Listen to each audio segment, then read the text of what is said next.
Melo levantou o sigilo da gravação da reunião ministerial do dia 22 de abril.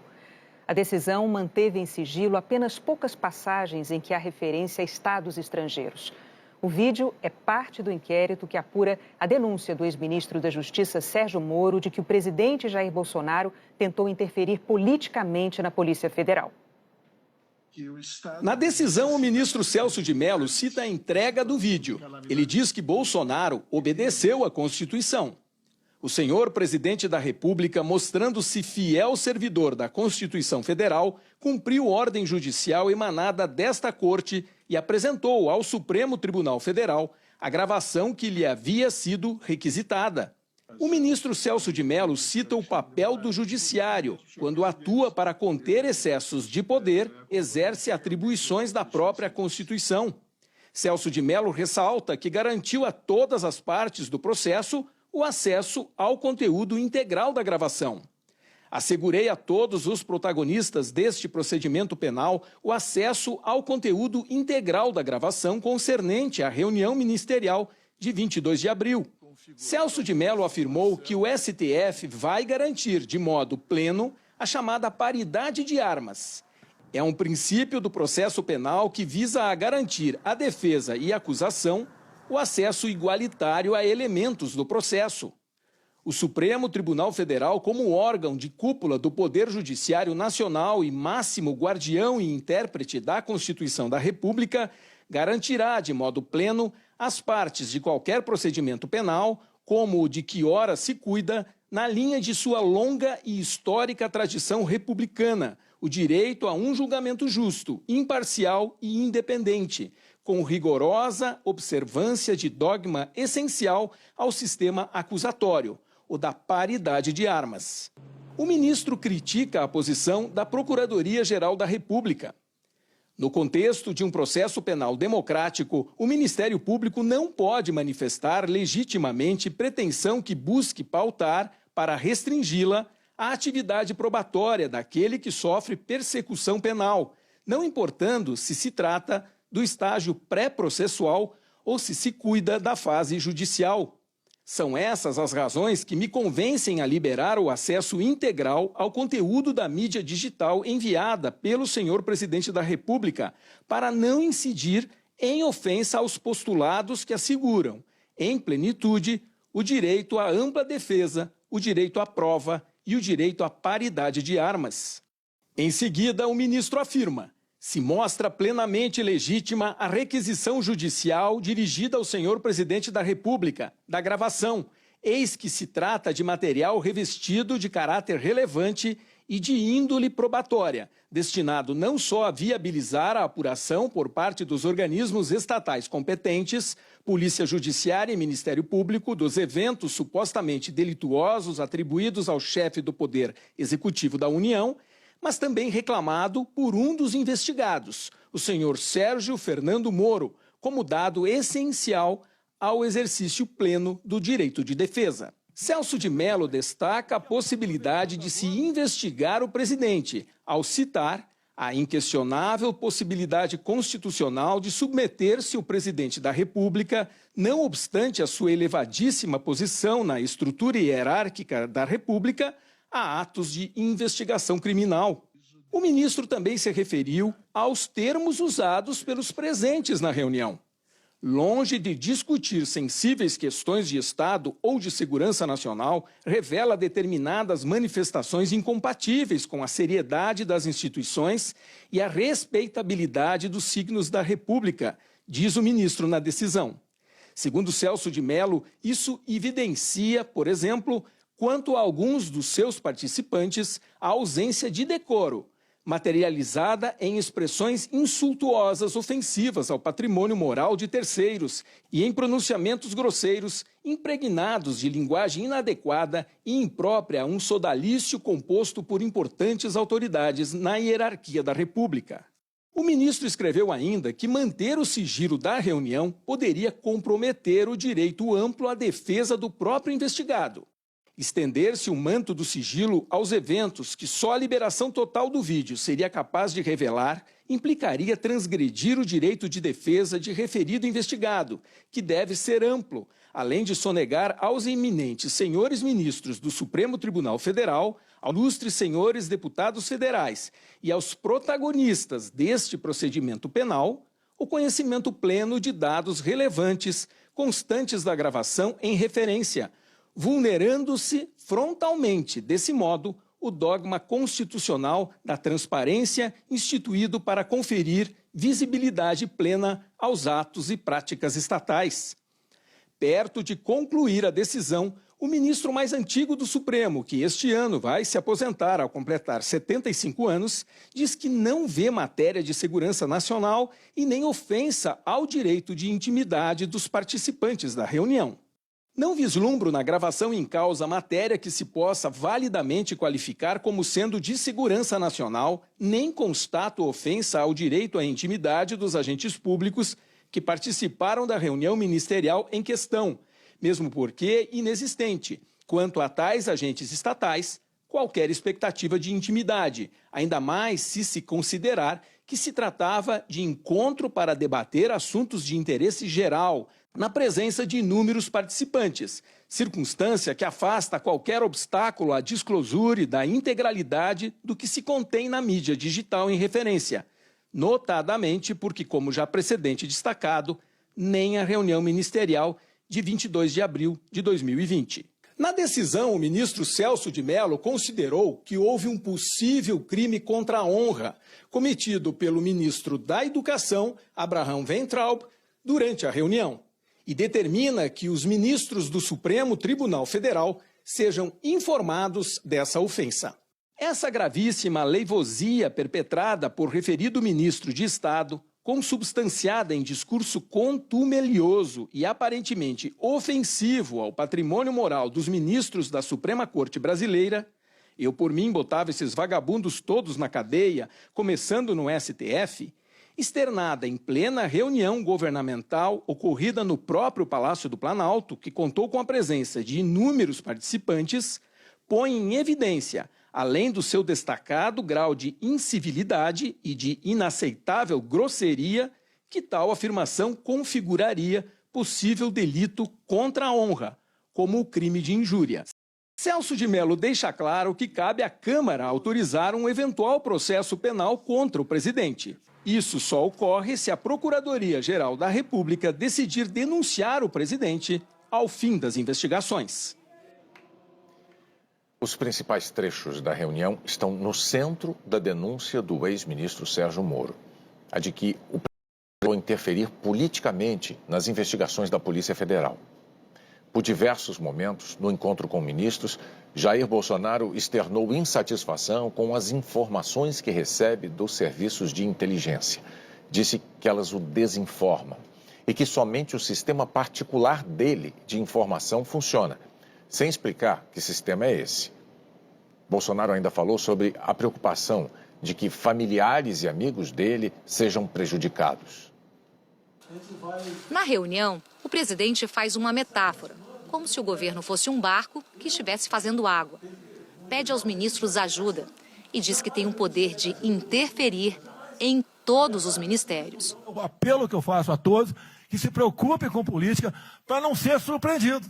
Eu não vou esperar o barco começar a afundar para tirar água. Estou tirando água e vou continuar tirando água de todos os ministérios. No canto é isso. A pessoa tem que entender. Se não quer entender, paciência, pô. E eu tenho o poder e vou interferir em todos os ministérios, sem exceção. Nos bancos eu falo com o Paulo Guedes, se tiver que interferir. Nunca tive problema com zero problema com o Paulo Guedes. Agora, os demais, vou. Em seguida, o presidente reclama da falta de informações que julga que deveria receber. Este é um dos trechos cuja transcrição já havia sido divulgada pela Advocacia Geral da União. Nele, Bolsonaro deixa clara sua insatisfação com os relatórios de informações que Polícia Federal, Forças Armadas e a ABIN fornecem à presidência. Bolsonaro fala: eu não posso ser surpreendido com notícias. Eu tenho a PF que não me dá informações. Eu tenho as inteligências das Forças Armadas que não têm informações. A ABIN tem seus problemas. Tem algumas informações. Só não tenho mais porque está faltando, realmente, temos problemas. Aparelhamento, etc. Mas a gente não pode ver essa informação. Quem é que nunca ficou atrás da porta ouvindo que seu filho ou sua filha está comentando? Tem que ver, depois que ela engravida, não adianta falar com ela mais.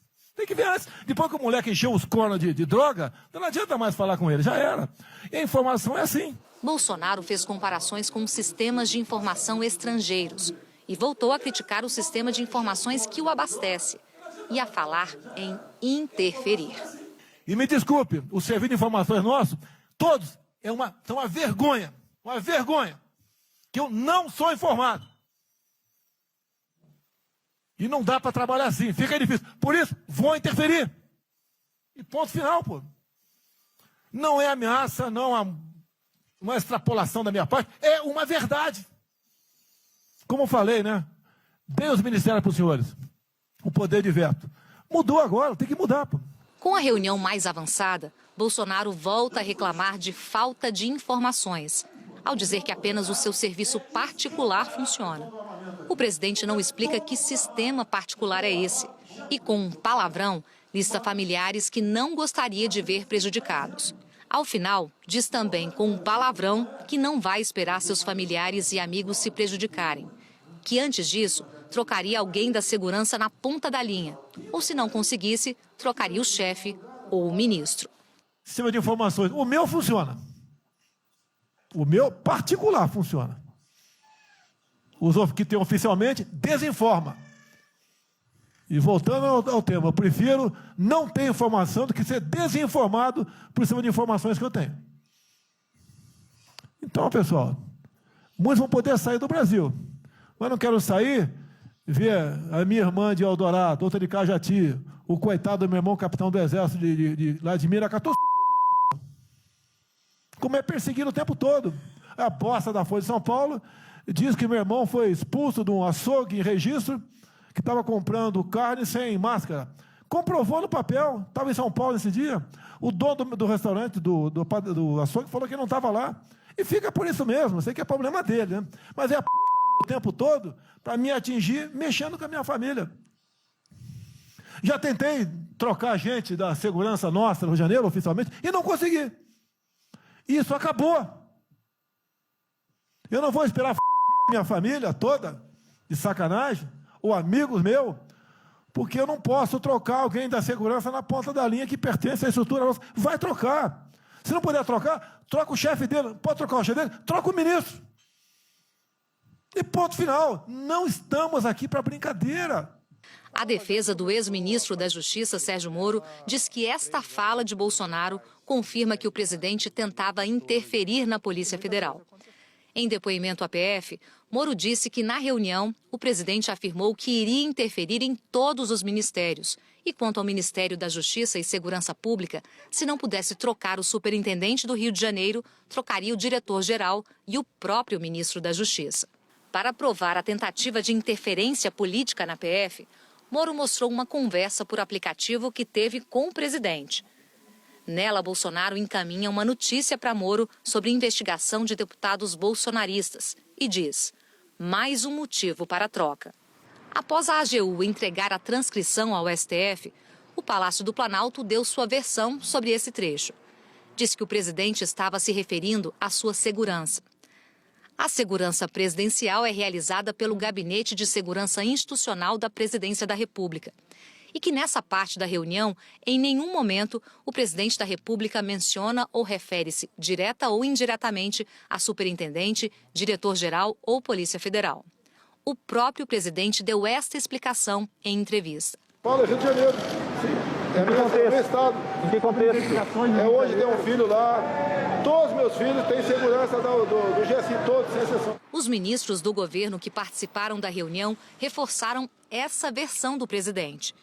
Em depoimento à Polícia Federal, o chefe da Casa Civil, Braga Neto, afirmou que quando o presidente Jair Bolsonaro revelou sua intenção de trocar a segurança no Rio de Janeiro, entende que se tratava da segurança pessoal do presidente, a cargo do Gabinete de Segurança Institucional, GSI, não tendo referência à Polícia Federal. Já o ministro da Secretaria de Governo, Luiz Eduardo Ramos, disse que a declaração do presidente ocorreu a título de exemplo. Se ele não estivesse satisfeito com sua segurança pessoal, realizada no Rio de Janeiro, ele trocaria inicialmente o chefe da segurança e, não resolvendo, trocaria o ministro. E, nesse momento, olhou em direção ao ministro Heleno. O vídeo mostra que Bolsonaro não olhou em direção ao ministro Heleno neste momento. No vídeo da reunião, além de demonstrar preocupação com a família, Bolsonaro também fala em amigos.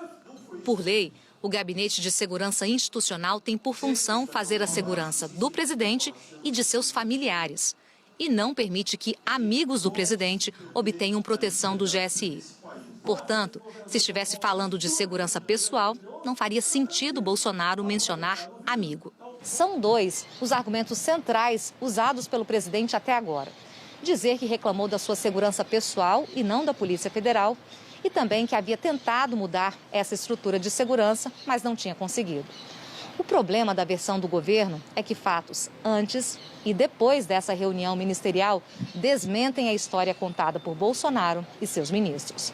O Jornal Nacional revelou na sexta passada que, em fevereiro, o Gabinete de Segurança Institucional havia trocado o comando do escritório de representação do órgão justamente no Rio de Janeiro.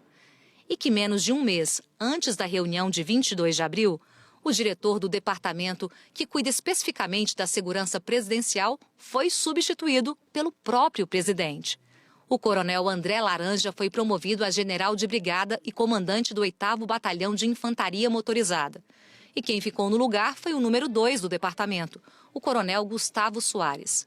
Em nota à TV Globo, o ministro do GSI, Augusto Heleno, afirmou que a menção a trocas na equipe de segurança havia sido apenas um exemplo hipotético do que o presidente faria caso não estivesse satisfeito com alguma área do governo.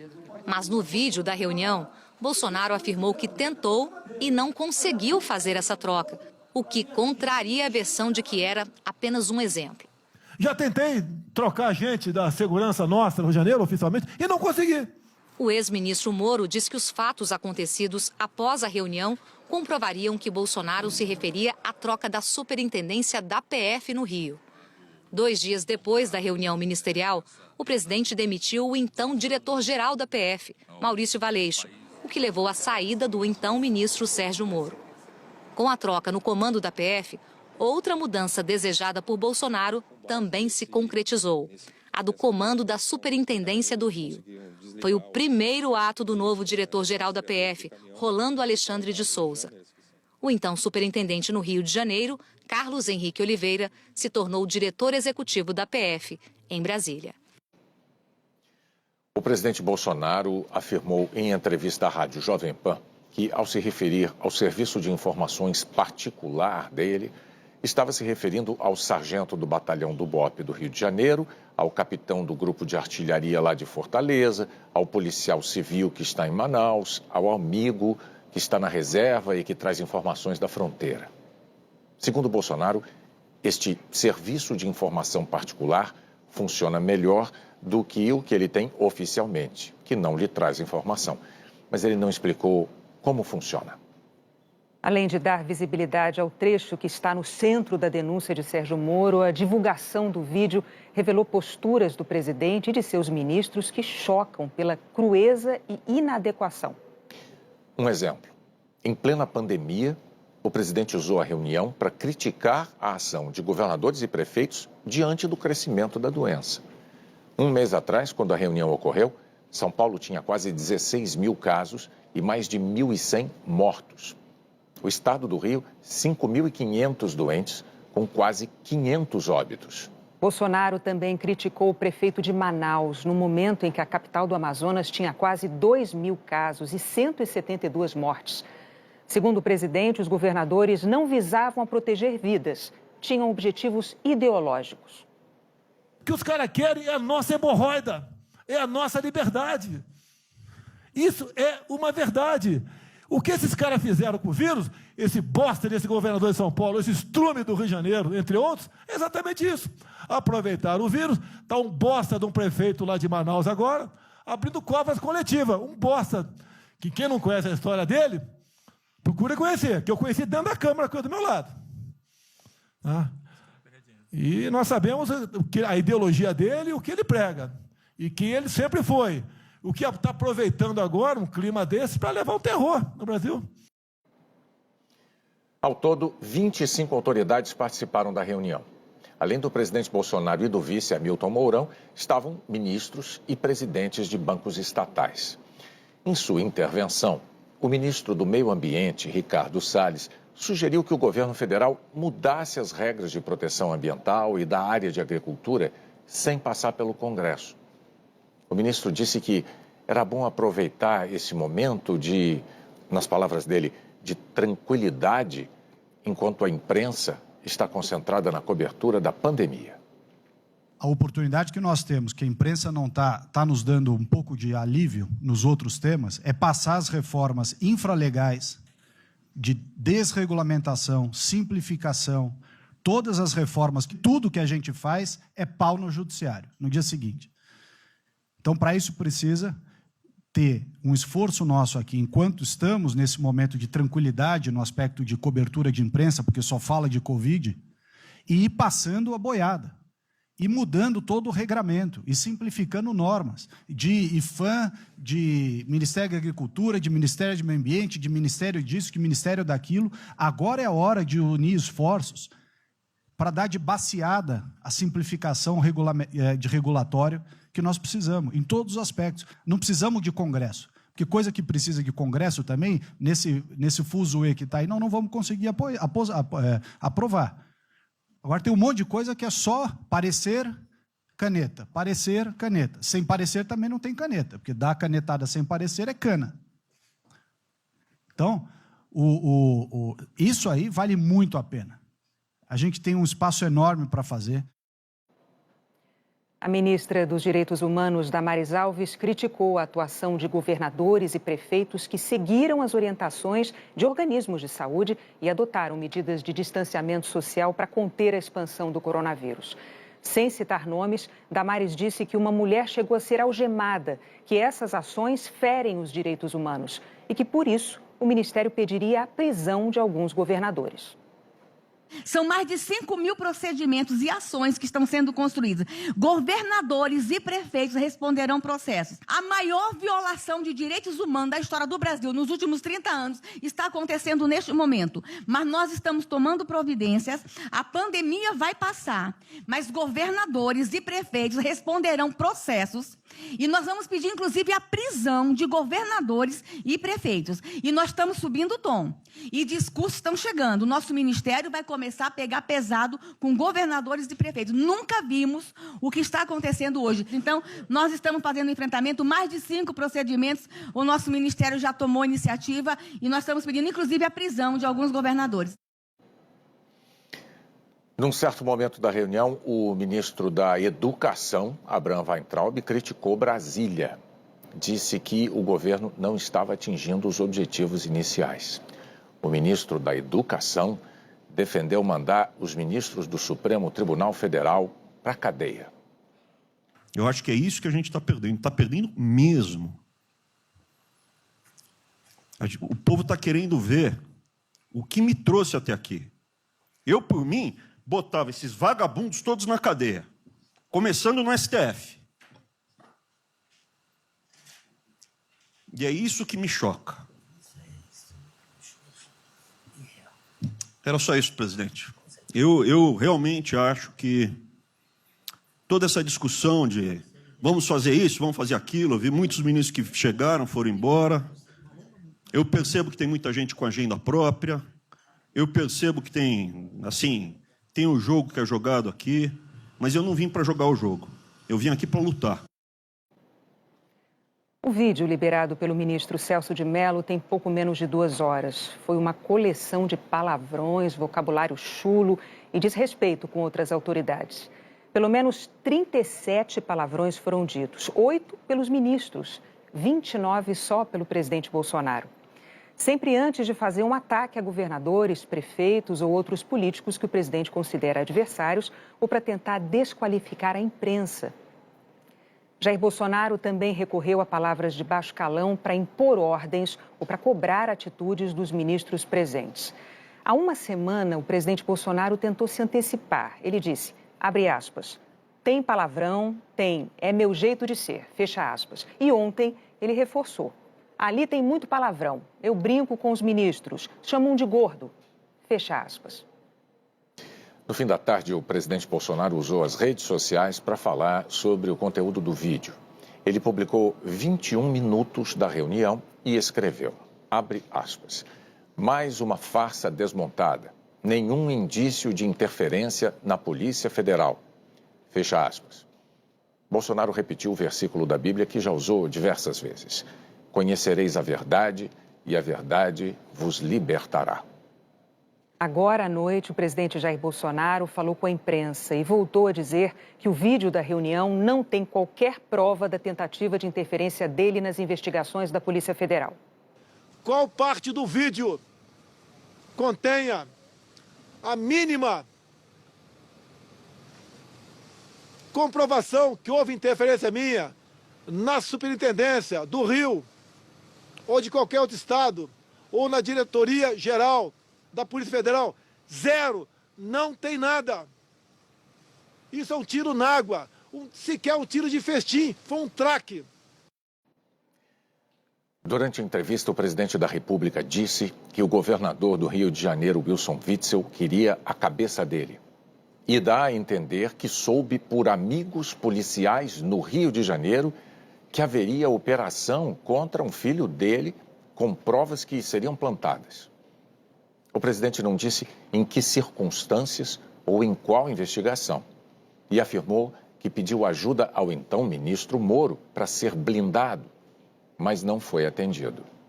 Sabiam do problema do governador que queria minha cabeça a todo custo, que o objetivo dele é ser presidente da República, né? E para isso tinha que destruir a minha e minha família. O tempo todo vivendo sob tensão, né? Possibilidade de busca e apreensão na casa de filho meu, onde provas seriam plantadas. Levantei isso, graças a Deus, eu tenho amigos policiais civis e policiais militares do Rio de Janeiro, que estavam sendo armados para cima de mim. Moro, eu não quero que me blinde, mas você tem a missão de não deixar eu ser chantageado. Nunca tive sucesso para nada.